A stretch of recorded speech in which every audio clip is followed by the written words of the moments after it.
That Wisdom of Solomon. All right, this is Wisdom of Solomon 9:14. For the thoughts of mortal men are miserable. Right. The thoughts of mortal men are miserable. Keep going. Because why? We're always worrying, man. We're always worrying about shit. Damn, am I gonna have enough money to do this? Or we're always constantly depressed and worrying. Like I said, keep going. And our devices are but uncertain. For the corruptible body presses down the soul. The corruptible body presses down. I was fumbling through that. Let me bring that back out. Let's bring that back from the top. Alright, this is Wisdom of Solomon 9:14. For the thoughts of the mortal men are miserable. Keep going. Alright. And our devices but uncertain. For the corruptible body presses down the soul, and the earthy the corruptible body, these bodies that we in, the chains of darkness that 2 Peter 2:4 talks about, presses down our spirit, man. Because our spirit, we got a spirit that it's willing. It says the spirit is willing and the flesh is weak. Exactly, and the flesh is weak. That the flesh is holding us back from being from serving the Lord in all that we can. Keep going. And the earthly tabernacle weigheth down the mind that muse upon many things. Right, in the earthly tabernacle, this body museth down.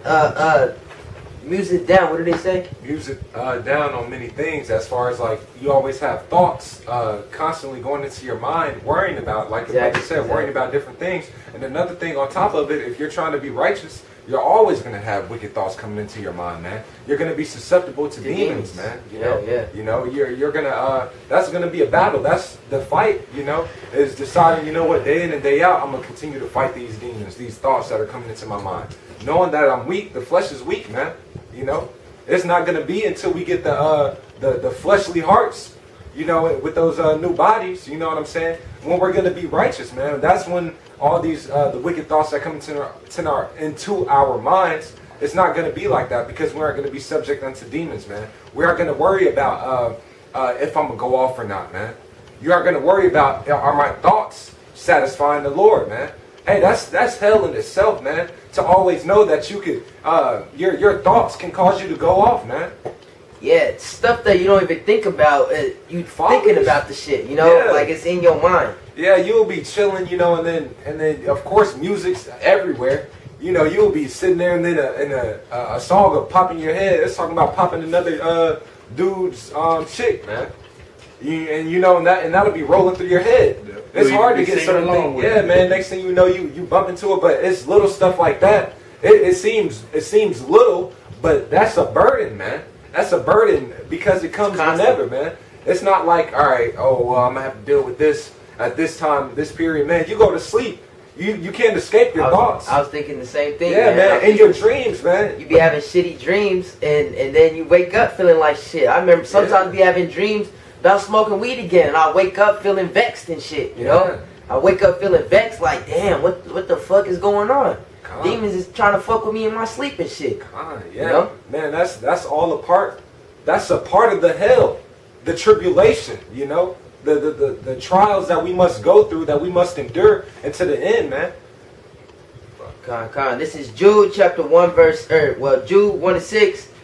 And the angels which kept not their first estate, talking about us, but left their own habitations in the spiritual realm, right? And also, being on top too. That's really where we supposed to be. That's the order of everything. Jacob being on top, and everyone else being on under, below us. So now what? We at the bottom, Right. But left their own habitation. He hath reserved in everlasting chains under darkness. Those everlasting chains is talking about this flesh, man. Because we just read that it's the flesh that presses down upon the soul, man.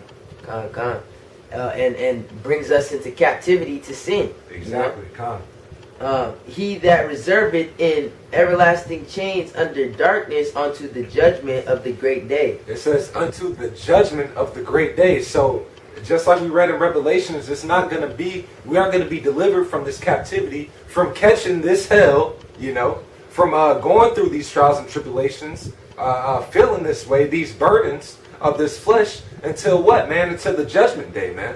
You know, Lord willing, we're part of that number. We get delivered out of that, man. You know what I'm saying? So it's not going to be until the Lord, just like we read in Revelations, he cast death and hell into the lake of fire, which is going to be here in America. That's gonna be when all of our troubles cease, man. That's going to be when we get our new bodies, man. That's when we're going to be in a rejoiceful spirit continually, man. No more death, no more hell, no more worried about these wicked thoughts coming into your mind, man. No more worrying about your bills being paid, you know what I'm saying? No more worried about any shit like that, man.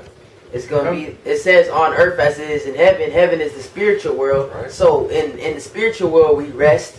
On and then on earth we gonna be resting, man. We gonna be resting from all the oppression and all the burdens that we have in this lifetime, man. You know, but Salakia. Now I was gonna say something about he was saying about those thoughts coming out here. Like those thoughts can be like the birds flying over our head, but you can't stop those birds from flying over your head, but you can stop that bird from laying right on top of your head and making a nest. So that's when you know, because we can stop that bird from doing that by not entertaining those thoughts. You know what I'm saying? And you know, dwelling on those thoughts. You know what I'm saying? You got to rebuke those thoughts. You know, so you know, I got just go ahead. I just got a precept just to close out on that. This is Revelations 21:4.